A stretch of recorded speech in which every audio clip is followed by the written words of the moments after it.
Cancer एक ऐसी बीमारी है जिसका नाम सुनते ही आम इंसान के रोंगटे खड़े हो जाते हैं, लेकिन इस दुनिया में कई नामचीन चिकित्सक ऐसे हैं जो हज़ारों लोगों को इस बीमारी से मुक्त करा रहे हैं। नमस्कार, मैं हूं मुस्तफ़ा हुसैन और कैमरे के पीछे मौजूद हैं मेरे सहयोगी दीपक खताबिया। इस समय हमारे साथ मौजूद है यूएई के अल ज़हरा हॉस्पिटल के expert cancer surgeon doctor Zubair Khan, जो नीमच के ही निवासी है और इस समय अपनी सेवाएं यूएई में दे रहे हैं। आज वे नीमच में थे। उन्होंने कई कैंसर पेशेंट को देखा और उनको परामर्श किया। वे हमारे साथ मौजूद हैं। कैंसर की इस घातक बीमारी को लेकर हम उनसे विस्तार से जानेंगे। डॉक्टर साहब, आपका स्वागत है। कैंसर एक ऐसी बीमारी है जिसका नाम सुन के आम आदमी के होश उड़ जाते हैं। क्या कहेंगे इस बारे में आप?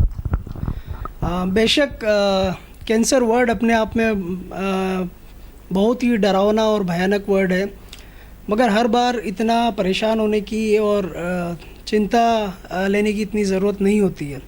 अगर कैंसर को अर्ली स्टेज में डायग्नोसिस किया जाए तो उसे हम कम्प्लीटली क्योर कर सकते हैं। अमूमन देखा यह जाता है कि जैसे ही पेशेंट को कोई सिम्टम्स आते हैं वो आसपास परिजनों से कंसल्ट करता है या कुछ लोकल ट्रीटमेंट स्टार्ट कर देता है, और जो एक्सपर्ट कैंसर सर्जन है या कैंसर के डॉक्टर्स हैं या जो दूसरे एलोपैथिक एक्सपर्ट डॉक्टर्स हैं उनके पास बहुत लेट पहुंचता है। और जब डिजीज़ डायग्नोस होती है तो बहुत ही एडवांस स्टेज में होती है या मेटास्टेसिस हो चुका होता है। उस वक्त कैंसर को ट्रीट कर पाना एलोपैथी में नामुमकिन है। अगर मेटास्टेसिस के पहले इनिशियल स्टेजेस में अगर कैंसर डायग्नोसिस किया जाए तो उसे कम्प्लीटली क्योर किया जा सकता है। कैंसर डायग्नोसिस और ट्रीटमेंट के बाद भी उसका फॉलोअप बहुत ही इम्पोर्टेंट होता है, जो पहले साल हर महीने या कम से कम 2 महीने में आपको आपके डॉक्टर से सलाह लेना चाहिए। उसके बाद सेकंड ईयर और थर्ड ईयर में हर 2 से 3 महीने में आपको अपने डॉक्टर से मिलना चाहिए। कैंसर के ट्रीटमेंट के बाद पहले 5 साल बहुत ही इम्पोर्टेंट होते हैं, जिसमें आपको अपने कैंसर के डॉक्टर से लगातार संपर्क में रहना चाहिए, और उसके बाद सिर्फ एनुअल फॉलोअप होता है। तो अगर संक्षिप्त में कहा जाए तो कैंसर का अर्ली डायग्नोसिस और उसकी जागरूकता बहुत ही ज़्यादा ज़रूरी है। अगर उसे लेट स्टेज में डायग्नोसिस किया जाता है तो एलोपैथी में उसका ट्रीटमेंट नामुमकिन है। एक बात डॉक्टर साहब ये देखने में आती है कि जो कैंसर है उसमें कई पेशेंट जो है उसका नाम सुन के घबराते हैं, पर क्या लगता है आपको कि आम तौर पे हर गिठान कैंसर की नहीं होती है? जैसा कि किसी को कोई गिठान हुई और एकदम से उसको लगता है कि उसको कैंसर हो गया, इस बारे में आप क्या कहेंगे? बिल्कुल, आपने एकदम सही फरमाया कि हर गिठान कैंसर की नहीं होती है। अगर कोई भी शरीर में कोई गिठान है तो 95% टाइम्स वो नॉर्मल गिठान होती है, जिसको एक सिंपल से प्रोसीजर या सिंपल ट्रीटमेंट से उसको ख़त्म किया जा सकता है या ट्रीट किया जा सकता है। कुछ रेयर केसेस होते हैं जिसमें 5% या 10% केसेस है जिसमें कैंसर की गिठान होती है, मगर हमारी साइकोलॉजी की वजह से वो 5 से 10% वाली गठान हम मिस कर जाते हैं और सही वक्त पर हम डॉक्टर को दिखा नहीं पाते हैं वो गठान, और तब तक वो मेटास्टेसिस हो जाती है। तो अगर शरीर में कहीं भी कोई ऐसी गठान है या शरीर की किसी भी द्वार के द्वारा अगर रक्त स्राव हो रहा है, मेनली मैं head and neck cancer surgeon हूँ, तो अगर हेड एंड नेक की रीजन में अगर कहीं भी गर्दन में गठान है, दांत हमारे लूज़ हो गए हैं या कोई अल्सर बन चुका है, खाना निगलने में बहुत तकलीफ़ हो रही है, सांस लेने में बहुत तकलीफ़ हो रही है, नाक से सपोज़ खून आ रहा है या स्वेलिंग हो चुकी है, तो ऐसी कंडीशन में आप एक्सपर्ट डॉक्टर को हमेशा एक बार दिखाएं, सारी जांच हो जाए, और अगर डायग्नोसिस में नॉर्मल आता है तो बिल्कुल टेंशन लेने की बात नहीं है। और अगर पता चलता है कि कोई गठान जिस पे हमें शक है या कुछ सस्पिशन हो रहा है, तो नॉर्मल तौर पर हेड एंड नेक कैंसर में उस गठान की हमेशा एक छोटा सा टिश्यू जांच के लिए लिया जाता है, जिसको बायोप्सी कहा जाता है। वो एक बहुत ही छोटा और माइनर प्रोसीजर होता है, और जब उसमें अगर आता है कि कैंसर है तभी आप बोलते हैं किसी पेशेंट को कि पेशेंट को कैंसर है। अदरवाइज़ उसके पहले किसी भी जांच पे आपको डरने की कोई ज़रूरत नहीं है जब तक आपकी बायोप्सी नहीं होती है। बायोप्सी प्रूवन केस ही कैंसर कहा जाता है। उसके अलावा कोई और चीज़ को आप कैंसर बिल्कुल मत मानिए, वो नॉर्मल गठान हो सकती है। आज जो परामर्श शिविर हुआ उसमें आपने काफ़ी पेशेंट्स देखे हैं, उसमें कई पेशेंट्स ऐसे भी निकले जो पिछले कई साल से खुद को ये मान रहे थे कि वो कैंसर पीड़ित हैं, लेकिन आपने डायग्नोस के बाद उनको एश्योर किया कि आपको कैंसर नहीं है, खौफ है। एक गूगल का भी इसमें बड़ा रोल है, लोग गूगल करके ये कंफर्म कर लेते हैं कि उनको कैंसर है। क्या कहेंगे, क्या आप ऐसे पेशेंट से मिलते रहे हैं?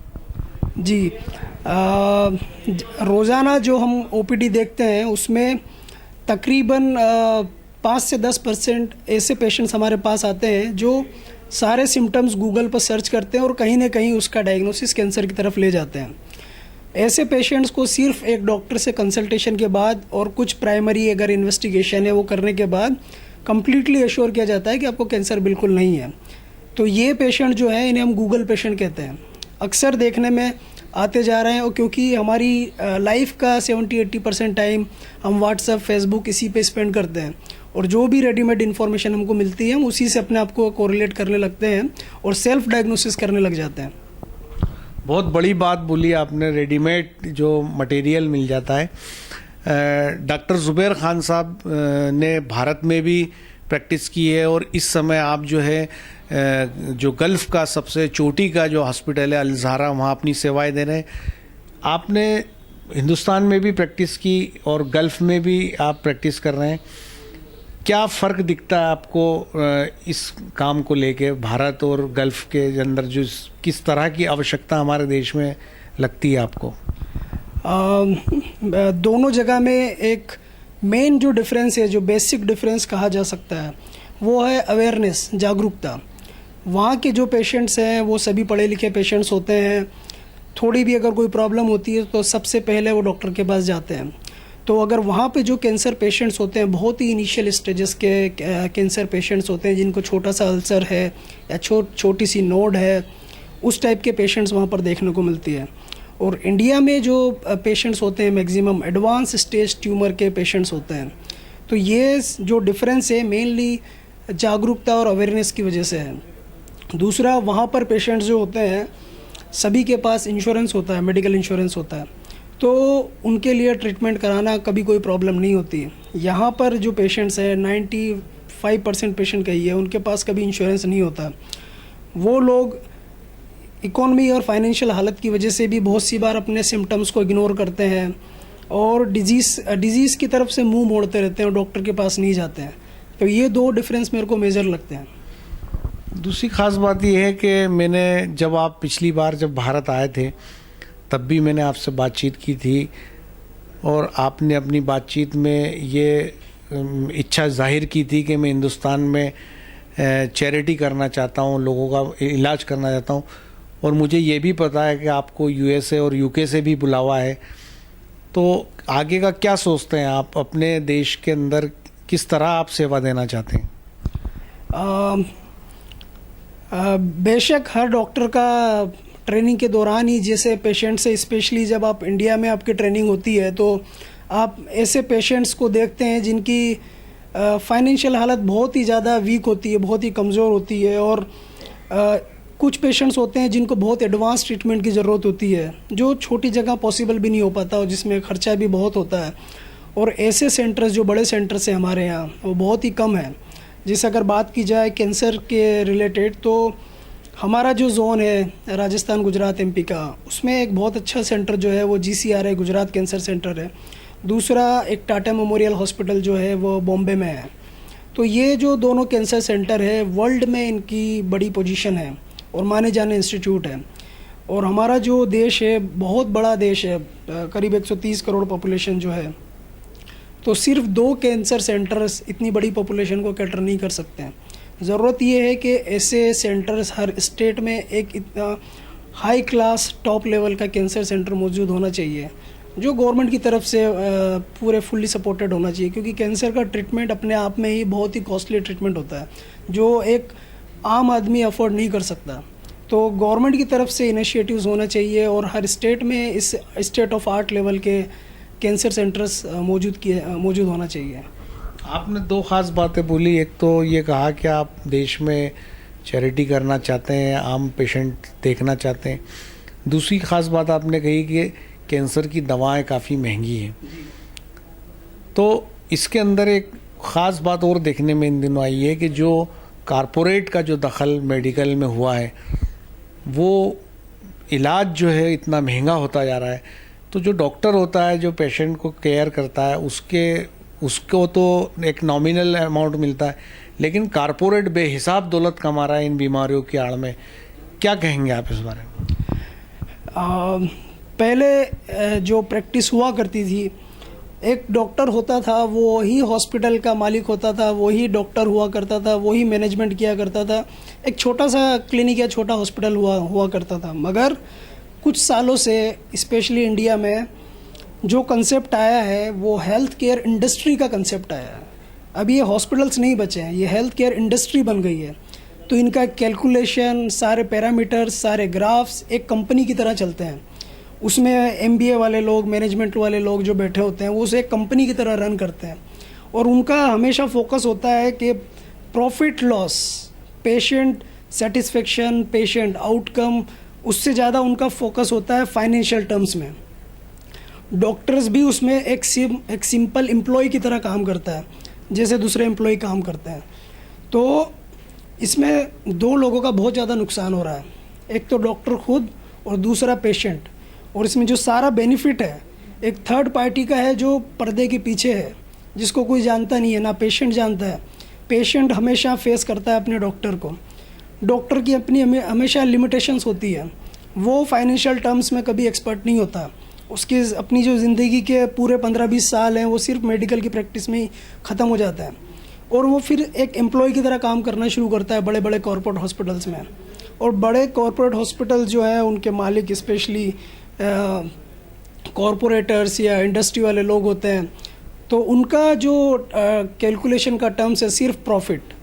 तो मेनली दो लोग इसमें सफ़र कर रहे हैं, डॉक्टर्स और पेशेंट। और पेशेंट के लिए हमेशा एक विलन फेस जो होता है वो डॉक्टर, जब भी ऐसे रिज़ल्ट आते हैं जो हमारे लिए अच्छे नहीं होते हैं, तो उसमें सीधा डॉक्टर विलन बन जाता है। और इसीलिए आपने देखा होगा कि अक्सर ये जो इंसिडेंट्स हैं डॉक्टर के साथ मारपीट के, वो बहुत बढ़ते जा रहे हैं, क्योंकि एक तो कॉरपोरेट सेक्टर्स का इन्वॉल्वमेंट और दूसरा गवर्नमेंट सेटअप में इतना सपोर्ट नहीं है इन टर्म्स ऑफ जो आप चाहे मेडिसिन्स ले लीजिए या इंस्ट्रूमेंट्स ले लीजिए, या जो फाइनेंशियल सपोर्ट्स होना चाहिए गवर्नमेंट सेटअप में भी। क्योंकि अगर कोई एक सर्जरी आप करने जा रहे हैं और उसमें अगर इंस्ट्रूमेंट्स वगैरह और चीज़ें लग रही हैं, तो वो उतनी ही लगेगी, वो चाहे गवर्नमेंट में करना है आपको या प्राइवेट में करना है। और गवर्नमेंट में अगर वो चीज़ नहीं है, उसमें डॉक्टर्स बहुत सी बार अपना रिस्क लेके और ऑपरेट करने की कोशिश करता है, और कभी कभी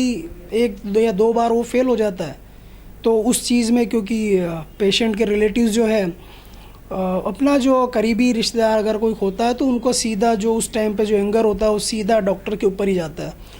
और आजकल वो ज़्यादा जो मेनली जो जूनियर डॉक्टर्स है, रेजिडेंट डॉक्टर्स हैं, उनके ऊपर जाने लगा है, क्योंकि वही छोटे डॉक्टर होते हैं जो डायरेक्ट पेशेंट या उसकी फैमिली को फेस करते हैं। मगर वो जूनियर डॉक्टर बेचारा सिर्फ ट्रेनिंग में होता है, उसका काम सिर्फ कम्युनिकेशन का होता है पेशेंट्स और सीनियर डॉक्टर्स के बीच में। मगर अक्सर जो है कि ये जो मारपीट की घटनाएं होती हैं उनके साथ अक्सर होती है मेडिकल कॉलेज में। तो कॉरपोरेट सेक्टर्स का इन्वॉल्वमेंट भी बहुत बड़ा कारण है डिटोरिएशन का। अल सहारा जो हॉस्पिटल है उसका खाड़ी देशों में बड़ा नाम है, और आप उस हॉस्पिटल में अपनी सेवाएं जो है इस समय दे रहे हैं। इसमें जो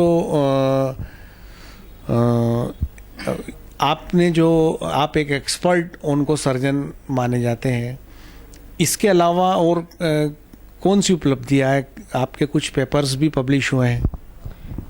जी, मैंने अपनी एक नई फेलोशिप जो कंप्लीट की है head and neck onco surgery में, जो वर्ल्ड का बेस्ट इंस्टीट्यूट है Memorial Sloan Kettering Cancer Center, वहाँ से मेरी 2 साल की फेलोशिप भी अभी मैंने कंप्लीट कर ली और उसका सर्टिफिकेट मुझे इशू हो चुका है।